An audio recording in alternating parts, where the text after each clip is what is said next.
Hello guys, welcome to Without Within 2. Oh my god, my cat jumped on the table. Okay, so let's start. It's about like Vinty going on a calligraphy thingy and meeting her idol. She? So let's start. What? I stood in front of my bathroom mirror, staring at the result. Well, it was worth a shot at least. Hey, when people kept going on and on about my eyes, I had to try something. Yes, ever since I became a YouTube celebrity, I had been following the internet's opinions about me. Last comment, what's with those eyes? Why are her eyes closed? Do her eyes ever open? Spoilers and so on. If people stopped saying things like that, I never would have become so conscious about it. Should have known whiteboard markers would never do the trick though. Whew, I almost went with permanent too. I noticed that crack in the corner above my mirror. Yeah, it had been there for well over a year now, but it still felt as though the wall had cracked after seeing my ridiculous face. Well, time to leave and clock in another restaurant shift. Still stuck in the opening chapter of my road to calligraphy stardom. Sometimes it felt as if a troll had glued my pages shut. I locked my door before heading out, not that I had anything worth stealing. $2.50 for that ripped sofa if anyone was interested. Hahaha, what's with her face? Those eyes, lol. Time to clock in another restaurant shift after I washed off these darn markings. Oh, a new shampoo ad featuring Excelia. How I wished I could have hair as silky smooth as hers. No need to pretend you never heard of her. Even my grandma knew of Excelia, the prodigy calligrapher. I heard that in a recent calligraphy contest, Excelia's work moved one of the judges to tears. What does it mean? Oh, what does it mean? The judge murmured as she sobbed. According to rumors, she needed therapy afterwards. Oh my god. Just by showing her face in that ad, Excelia had probably raked in more cash than I made in a year. Excelia seemed so unreachable that sometimes I wondered if she really existed. Well, I wouldn't find out for myself soon enough. A few months ago, I had received a grant to attend Excelia's upcoming show in Melbourne, Australia. About time my luck turned around. Without the grant, I never could have afforded those plane tickets. Yes, out of college and never been on a flight before. Leave me alone. First, let me go and get this final restaurant shift out of the way. I wish I could spin the hands on a clock and make time go faster. Watch out, world. Excelia will soon meet her match.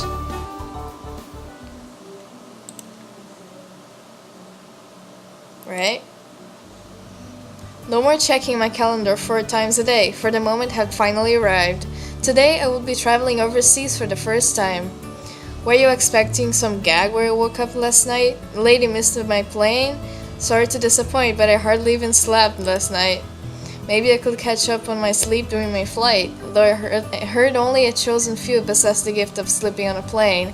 Hey, I can sleep on a plane. I spent the day pacing around my living room and rolling on the bed in excitement. Pack? I did that 4 months ago when I received my grant. Anyway, for a 2-day trip, all I needed was my backpack. Heck, I had already bought the express bus tickets that would take me from Melbourne Airport into the city as well. I could head to the airport nice and early, but that would make me look like a child waiting for the theme park to open. Come on, this was no holiday trip. I did this all in the name of calligraphy. A lady like me had no reason to rush. After changing out of my pajamas, I left the apartment and bumped into my landlady in the hallway. I pressed my shoulder against the wall to avoid being crushed by her body. Good morning, Miss Vinty, Landlady said. She lowered her glasses and stared at my backpack. Where might you be off to? I'm heading to Australia for a couple of days. Australia? With her shocked tone, you would have thought I said I was flying to Mars. The landlady softened her voice as if trying to make a kid confess she had spilled the milk. Miss Vinty, we all love holidays, but you should never resort to crime. What? Poor people had no right to go on trips? Sure, I was 2 weeks late to my last rant, but still, cut me a break. I need to go. With a twitchy smile, I squeezed past the landlady and headed for the stairs. Geez, she had been better not call the cops on me or anything. Maybe I should have told her about that grant I got. And so I turned up at the airport 8 hours before takeoff. A timely arrival befitting of a calm lady, if you ask me. If someone offered me a job in this airport, I would gladly accept it.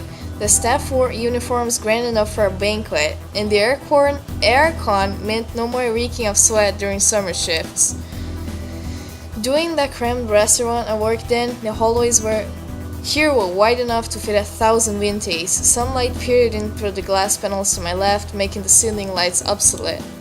Maybe I should quit my restaurant job and apply to becoming a flight attendant.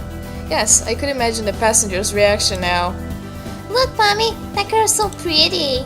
Excuse me, madam, Vinty is your name according to the pendant. A charming name would matched only by your beauty. The smell of fried chicken snapped me from my trance. A man strolled toward me with a bucket of chicken wings in his hands. I recognized his face as well as that body odor. It was the guy who had made fun of my calligraphy twice in the streets. Hey, you're the calligrapher girls that think she's hot stuff, the man said, spitting a piece of chicken onto my face. You think I've already landed for my flight, he continued. If I have to catch the same plane as you, I'd rather swim. I wish he did swim and drown or get eaten by sharks. Just ignore him, Vinty. We already got a crazy calligrapher dubstep remix with original. This world had no need for a sequel. The troll kept eating his chicken as he walked off. Seriously, one day karma would make him choke on those bones. Just wait until I master all the secrets behind Excelia's success. This guy would crawl back and back for a chance to kill my cheeks. Not that I would let those greasy lips touch me. Seeing this troll again did, however, remind me of why I came here. I had devoted myself to the path of a calligrapher. That flight attendant job I dreamed about belonged in a different life. I shifted my attention to those planes docked behind the windows. I've only seen them in flight. I had no idea they were this big up close. To regular flyers, this might be nothing more than a bus ride, but for me, I might as well be boarding a spaceship. Once the crowd cleared, I pulled out my phone and snuck in a few photos. And now, the time had come for me to ride on one of those planes. My heart started to race from the anticipation.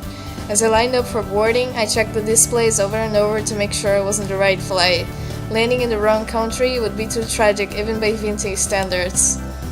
I thought I could score a close-up view of the plane as I boarded, but a tunnel connected me directly inside. The disappointment made me pout a little. A flight attendant stood by the entrance. With a smile like that, I almost thought she was applying for a beauty pageant. The passengers in front of me showed this lady their tickets before boarding.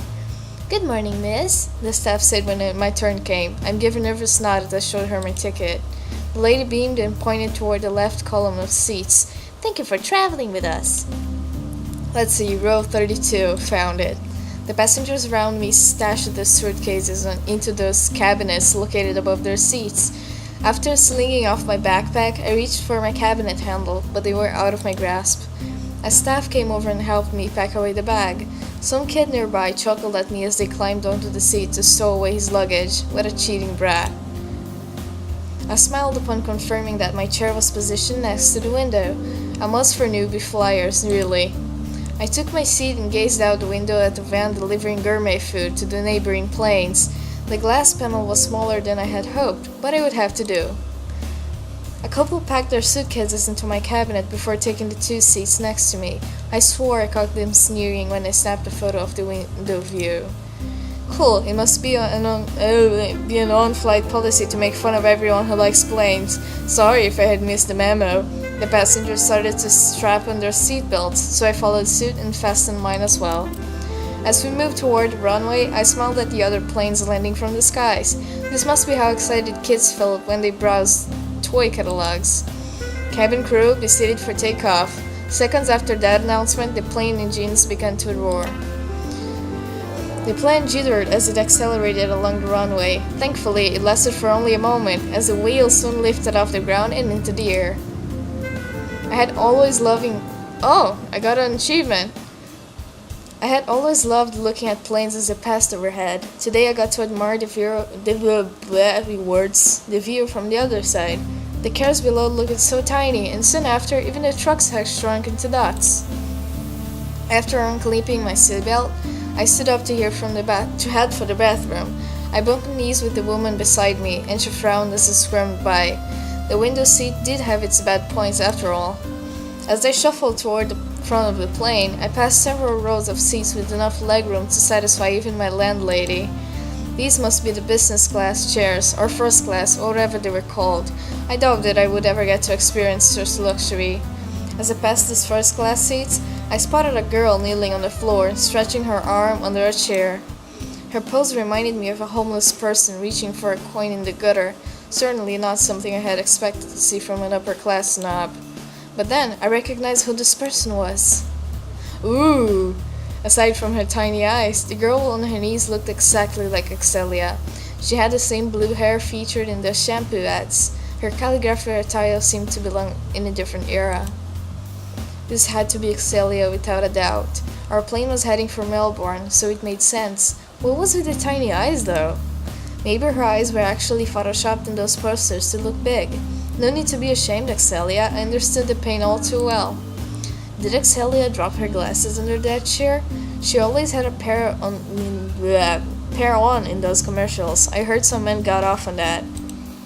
A couple of Excelia's bodyguards crouched beside her and tried to reach under the chair as well. Too bad their bulky arms had no hope of reaching under the seat. A small stature like mine might have a chance, though. As I approached Excelia, her guards rose and stepped forward to block my path. Relax, I only came for the glasses. I ducked under the seat. As I had guessed, Excelia's glasses sat on the far end. My whole body managed to fit under the chair, so I crawled in and retrieved the spectacles with ease. Should I feel proud about that? Yeah, probably not. I climbed out and offered the glasses to Excelia. One of her guards snatched them from my hand instead. There you go, boss, the guard said, handing the glasses back to Excelia. What a suck-up. It was me who got them out of his mess. Oh well, I never expected anything in return anyway. Why was I here again? Alright, the bathroom.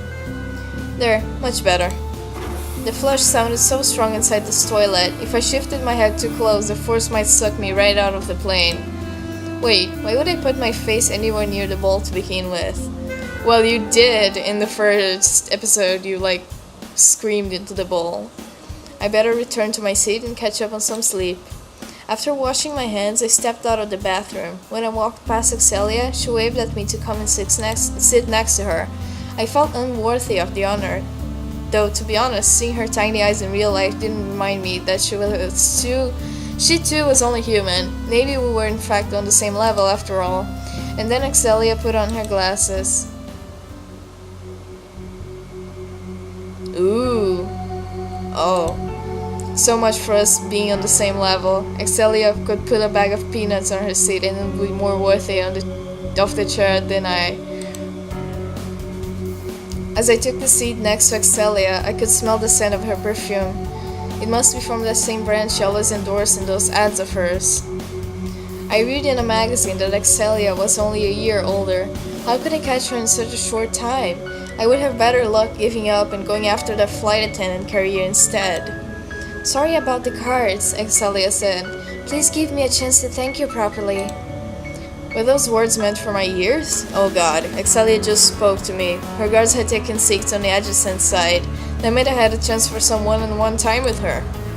Most calligraphers could pray their whole lives and never have this opportunity. If I wanted to catch Excelia, I had better observe and mimic her every action. Once Excelia put her glasses back on, the air around her seemed to sparkle.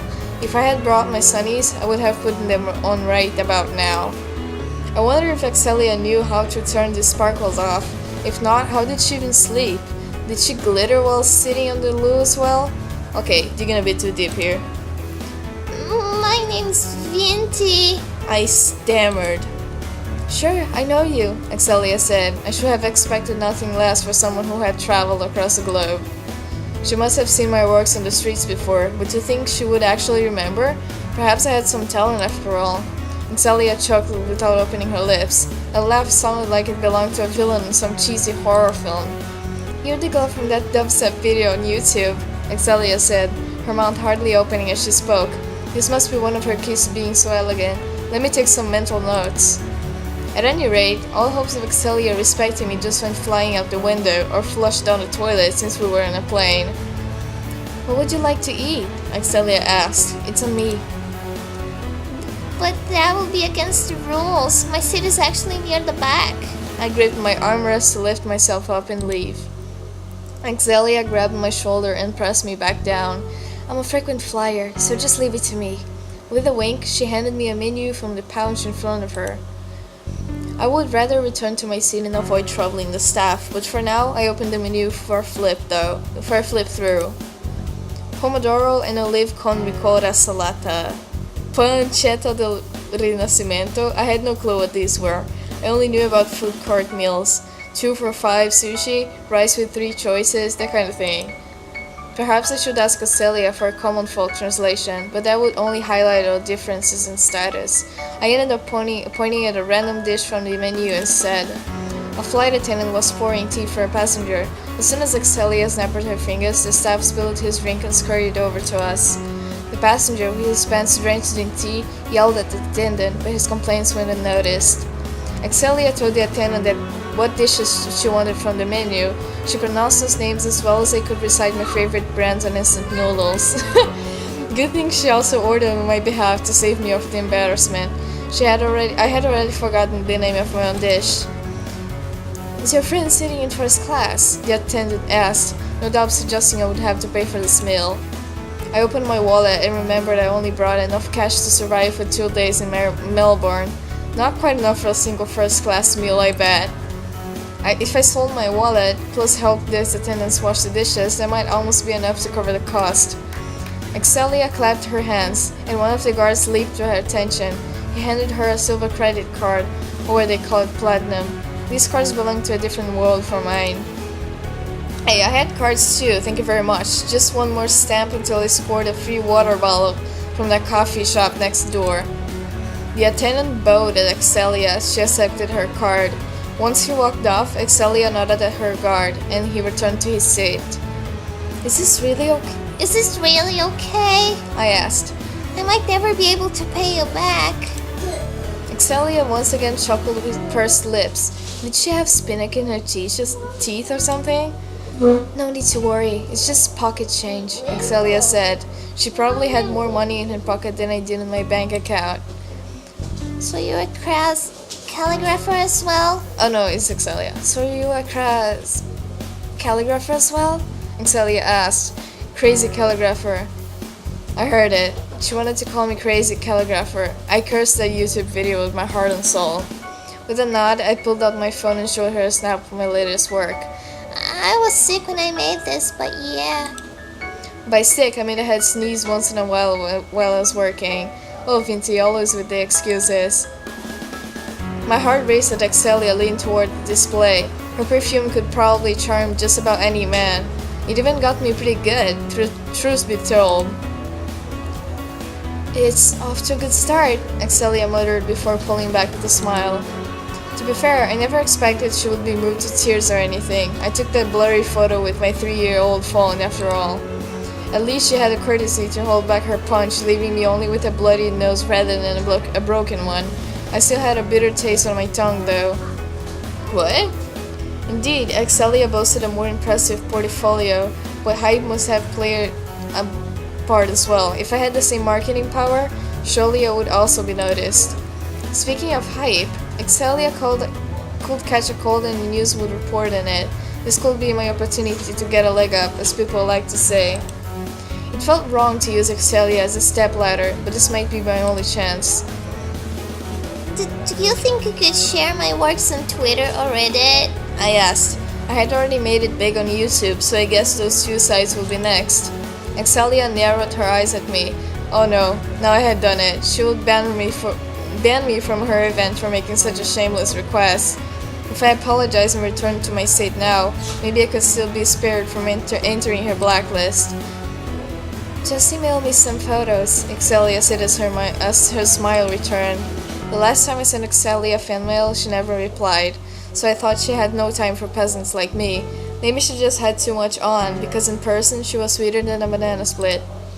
I thanked her over and over as I attached several photos of my works into an email on my phone. Note to self to hit that send button as soon as the plane landed. A chef marched up to us with a plate on each hand. After presenting the plates to Excelia and me, he pulled the lids off. The smell of fries and potatoes wafted into my nostrils and made my mouth water. Good to know wealthy people ate chips too. For my meal, it looked like I had ordered a sausage that coiled around to resemble dog poo. Sorry, it was just the first thing that came to mind. But really, they should have just named this dish World's Tiniest Sausage. I could never understand why rich people paid so much for these tiny servings. As for Excelia, I thought she would have seafood or some other classy dish, but it turned out she had ordered a beef burger. I found it kinda cute actually. Excelia picked up a napkin from the plate and tied it around her neck. Woo, I was just about to use mine to blow my nose, thank God I waited. I looped the napkin around my neck just like Excelia did. Fake it till you make it, as people always said. I might have just taken my first step towards stardom. Excelia started to cut her burger with a knife and fork. If I cooked her a bowl of rice, would she cut the grains one by one? Rich people simply refuse to ever get their hands dirty. Determined to follow in Excelia's footsteps, I picked up my utensils. The sausage kept bouncing off my knife like a cockroach darting past a pair of slippers. I peeked at Excelia and realized I held my knife and fork the wrong way around. After shifting the knife to my right hand, I managed to slice the sausage apart. As Excelia and I dined, I feel people came by to snap pictures of us. It sure felt nice to be recognized. Yes, I knew these people came for Excelia. Just let me drown in my fantasy for a while. A male fan walked a little too close with that camera, and one of Excelia's guards stood up to shoo him off. Excelia usually charged money for photos in conventions, so it made sense. When Excelia finished her meal, she tapped her napkin against her lips. I copied her right away, since this could be a part of her winning formula. Thank you for treating me. Really hope I can shout you back someday. I said. Excelia waved her hands to indicate there was no need. Ha, me? Shouting Excelia? Yeah, maybe to some ice cream in a convenience store. By the way, would you mind taking a picture with me? I asked, hoping I might receive better treatment than those fans from earlier. Excelia glanced toward one of her guards, waved a hand across his neck to indicate no. In the end, all Excelia could offer me was an apologetic smile. I considered reminding Excelia to plug my work on social media, but I had already troubled her enough, so I got up in silence and returned to my seat beside that sleeping couple. After getting a taste of first class, the chairs back here felt so cramped. If I forced some of those rich snobs to sit here, the shock might cause them to have seizures. I stared out of my window at the darkened sky. The sun must have gone to sleep during my time with Excelia.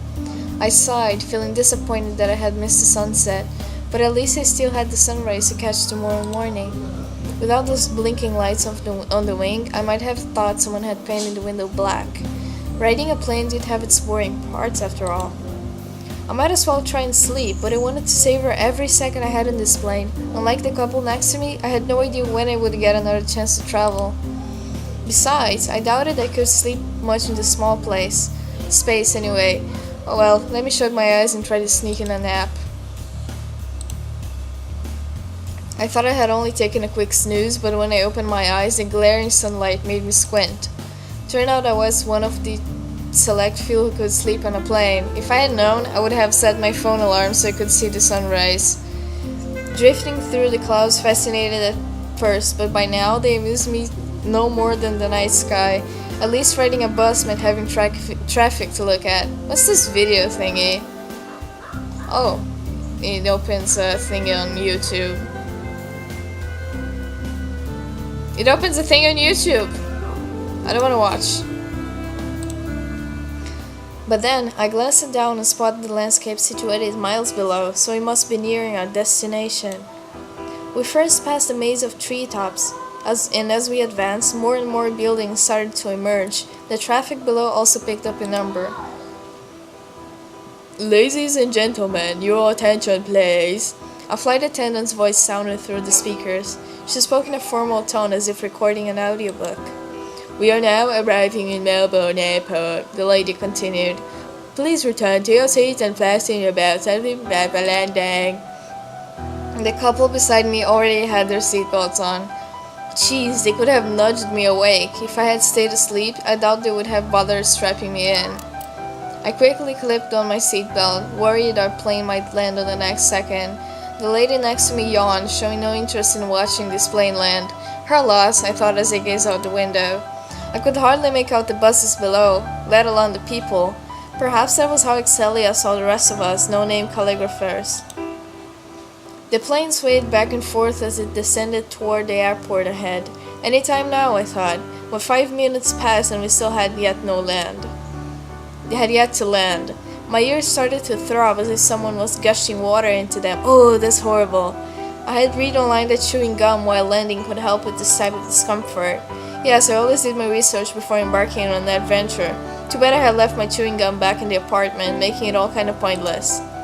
"Cabin crew, please prepare for landing," came the announcement, but either the speaker sounded muffled or my right ear needed to get checked. At least it still worked better than my left ear, which could no longer pick up a single sound. I hoped both ears would be fine again once I landed.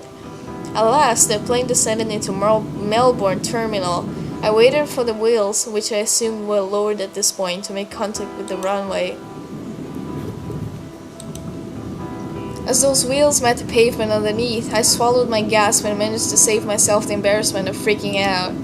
The plane did weigh, gosh, and I had no idea how much, so I should have expected the landing would be pretty rough. Ladies and gentlemen, welcome to Melbourne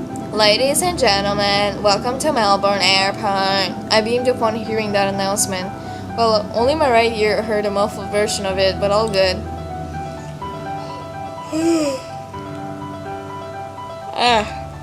The staff spoke on through the speakers. "The local time is 10:12 a.m. For safety, please wait for the seatbelt sign to turn off by making an exit." The couple beside me had already unclipped their belts. The second our plane stopped, they rose to retrieve their luggages from the cabinet overhead. Perhaps they might be getting mine as well. The couple clicked their cabinet closed with my backpack left inside. They used their suitcases like bowling balls and knocked people aside as they headed for the exit. Never should have expected anything from people like that. I wish they could have spent this whole flight with Excelia instead. When I untied the seatbelt and stood to grab my backpack, a staff ran over to help. That kid nearby giggled at me again. If karma existed, he should grow up to become a shorty. I murmured thank you as the staff handed me my backpack. As I strapped on my bag, the other passengers lined up across the aisle to exit the plane. Not one of them offered me space to squeeze in, and in the end I waited for every last person to pass before stepping out. A pair of flight attendants stood by the door. As I passed them, they bowed and wished me a nice day. The ear-popping and landing might be rough, but riding a plane still made me feel like royalty. I offered the staff a wave as if I were the queen on a parade. Rather than checking the signs, I trailed the other passengers, since they too must be leaving the airport. Excelia would have stood out with her robe and sparkles, but she was nowhere in sight. The staff must have let her exit first, being a frequent flyer and all. Still, knowing Excelia never waited for me made my shoulders slump a little. With so many business meetings to attend, she might have forgotten about our dinner already. My god, look at the size of her backpack. Oh, that reminded me. I took out my phone and hit send to deliver the email over to Excelia.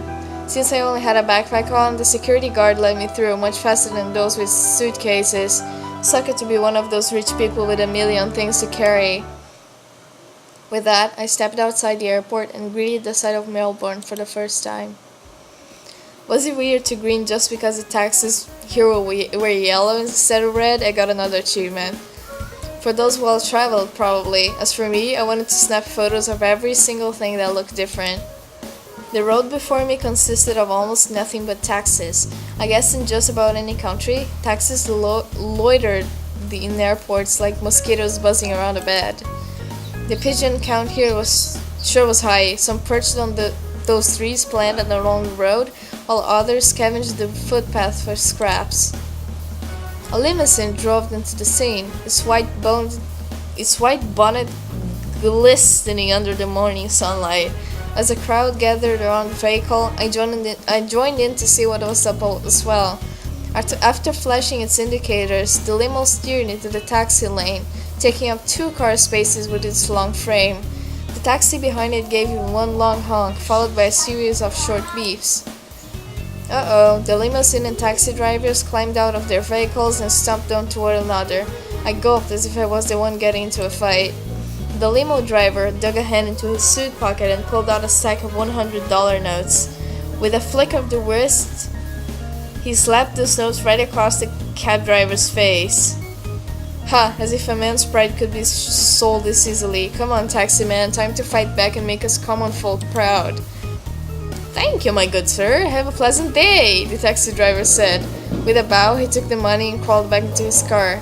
Rich scums 1, everybody else 0. Light rays peered through the automatic doors next to me. Shielding my brows with one hand, I spun and saw Excelia walking out with a guard on each side. She exited the plane first, so I thought she was long gone. Maybe she went to the loo or something. I guess celebrities need to relieve themselves too. Excelia Sparkles explained why the place was suddenly turned so bright. Her shoes crossed each other as she pranced along like a model. The two guards shoved each other as they fought over the right to open the limousine door for Excelia. They had the same face, so I thought they would respect one another, but no. While they wrestled, a third guard popped out from the limo's rear door. With a smile, he clicked the front passenger door open. Excelia blew a kiss as she entered, causing him to pass out. The limousine driver came out to close the door for Excelia before returning into his car. I guess shutting a door was too bothersome for a goddess here. Excelia pulled up her tinted window and the limousine drove off, leaving one guard out cold and two others stranded in the parking lot, still elbowing one another. I recalled having a dream one time about riding a limousine. In reality, it would need a Kickstarter just to buy a new bicycle, with perhaps a spare wheel as the stretch goal. Not to worry though, as I said, I had already purchased a ticket for an express bus that would take me straight into the city. Speaking of which, I spotted an express bus pulling up the curb to my right. Only a dozen or so people were waiting in line, so there should be enough space for me to get on. As the front of the queue stood a staff in the orange vest. That scanner in the right hand must be used for checking tickets. I unzipped my backpack and pulled out a piece of paper with my ticket barcode on it. The page might be crumpled up, but that should be no trouble for the scanner. As I walked up to the staff, I smirked at the unprepared folks rushing to buy tickets from a booth to the side. Have fun missing the bus, suckers. The staff hovered his scanner over my ticket. Several beeps came out of the scanner, no doubt to indicate it was good to go. This ticket has expired, the staff said. Why would you do that? The staff pointed at the date printed on my ticket. You bought this 4 months ago, but our tickets are valid for up to 3 months. He shook his head. I'm sorry, but you'll have to buy a new pass from that booth over there. With my head hanging low, I shuffled over to join those people I had called suckers just seconds ago. Yeah, one more sucker coming right up. After buying a new ticket, which by the way meant no more breakfast money, I ran for the bus only to have its door closed in my face. I doubted Excelia ever had to suffer a similar ordeal. Oh, and Mr. Ticket Guy, I saw you laughing, so no need to hide it. Good thing this buses showed up every 10 minutes or so. I hopped into the next one, and off I went toward Melbourne's Central Business District. The CBD, as people called it. Oh my god, there won't be any breaks? In this game, the time expired. I only wanted to make it 30 minutes, okay? As the bus drove along a bridge, I snapped more photos of the yellow taxis that sped by. I also clicked my phone at some of the road signs passing overhead. The traffic lights here let out different beeps from the ones back home. Also, the red crossing man blinked instead of the green one. These simple differences were enough to make me smile. In just under 30 minutes, the bus steered into a parking lot. I had read online that these express buses terminated at Southern Cross Station, so this must be the place. Indeed, as the bus came to a stop, the driver said something like, "Welcome to Southern Cross Station." His voice sounded muffled, as my ears were still ringing from the flight earlier.